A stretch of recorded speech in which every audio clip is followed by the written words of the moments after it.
présent en visioconférence pour soutenir un copain dans les 12 coups de midi, un jeune homme a profité d'avoir la parole pour annoncer qu'il venait tout juste d'être lui aussi sélectionné pour participer à l'émission.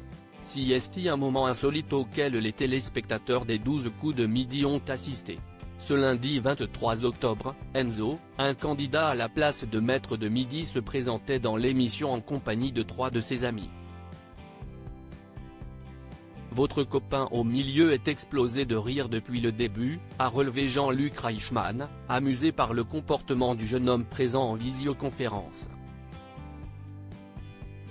L'intéressé, prénommé Brian, avait une bonne raison d'être si heureux, il venait d'apprendre qu'il avait été retenu pour participer à l'émission.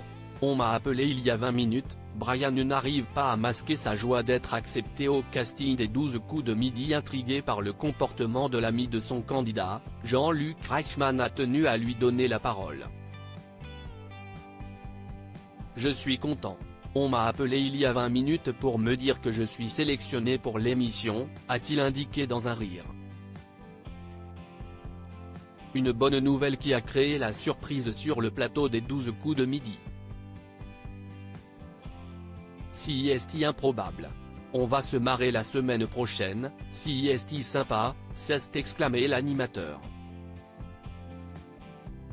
Enzo, de son côté, a déjà informé qu'il sera derrière son ami Brian lors de son passage.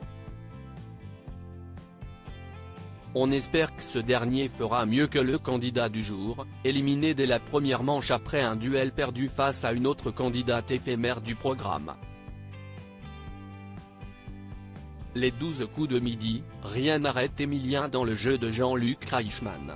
Pas déstabilisé par la scène qui s'était déroulée devant ses yeux, Emilien s'est une nouvelle fois montré intraitable.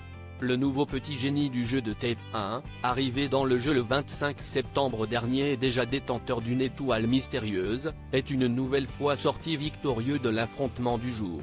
Soutenu par sa mère et par son beau-père à distance, et surtout par sa petite amie Jessica, présente sur le plateau, l'étudiant en histoire n'a cependant pas réussi à réaliser son 15e coup de maître. Avec 2 erreurs lors de la manche finale, il n'a pu augmenter ses gains que de 50 €. Un petit échec, bien que sa cagnotte globale s'élève déjà à 140 463 € de gains et de cadeaux.